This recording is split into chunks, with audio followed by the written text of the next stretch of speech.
Dios.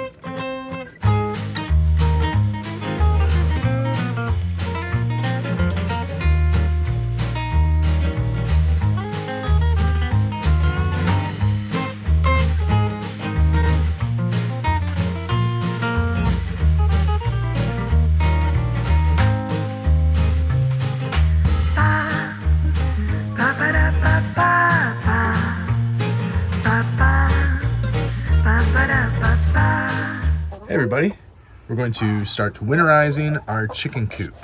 We've got this area of a hardware cloth here that we're going to cover up with this piece of plywood, and we also have some plastic that we're going to start wrapping up the sides with. Okay, let's see, I took the electrical harness down that was already mounted, and you can see it's got these little slots that it mounted up there with that I had it screwed in here, so I just replaced it on this board here.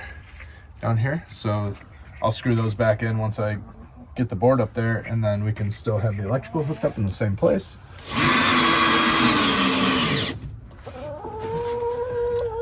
And I'll set these in just a little bit. Those will stay out so that we can slide the wiring harness back up to it. Plenty of screws here.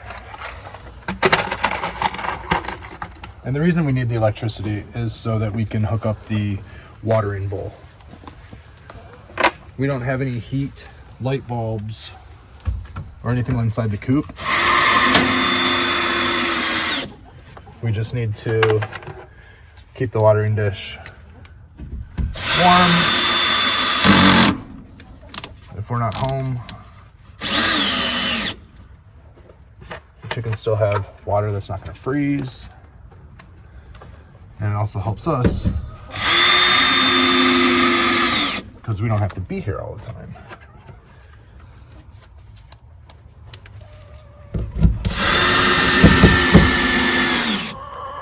The door also needs electricity, so we do have the door hooked up as well. In the summertime, we actually kept it all unplugged and we didn't use the door. We just left it open for them.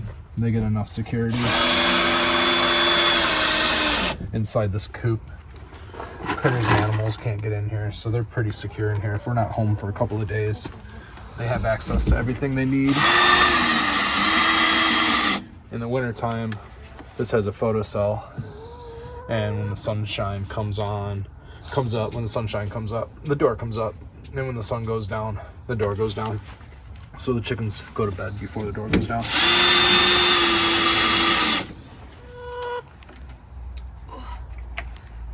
All right, we're bringing out their 5-gallon waterer, and we're switching it with the heated dog water bowl. So that'll get plugged in and that stays warm overnight so they can have water in the morning. And then I'll just fill up a pitcher of water and come out every day and change that. How's the search going? It's actually going pretty good. I got most of the stuff moved out of the shed so I can access the back. A little searching, I think I found the plastic. Move some of these things out of the way. Score!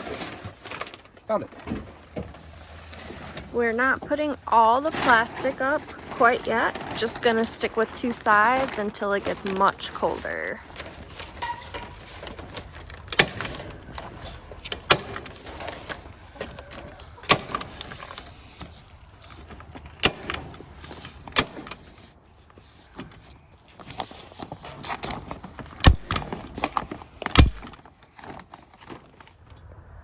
So we didn't put up all the plastic. We're going to leave the front portion here. What we will do is we will cover this panel, the bottom of the door, and this panel with some more plastic. We'll leave the bottom over here open, and we'll also leave the top of the door open. You can see in the coop there that top corner is still open. Here, let's go in here and see a little easier. And just let her out.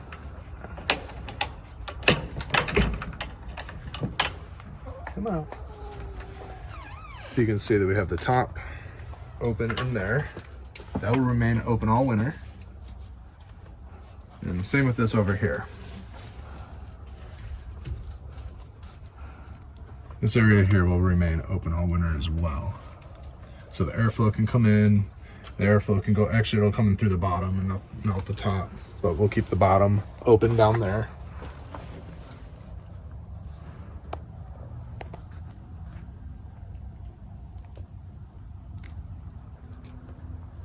And that gives them a little bit of airflow, some fresh air. Gives them a chance to see outside of the coop, not feel so cooped up. And we don't heat the coop. We don't supplement their lighting. We want them to live naturally as they are with as birds. And I guess we can go inside the coop real fast. Another thing we're doing to prepare for winter is adding some more mulch. We added deep litter bedding, some pine shavings here, and we're covering up all the poop, keeping it all smell free. You can see on this wall here, we left the hardware cloth there. So in the springtime, we just pull the panel right off. Makes it nice and easy.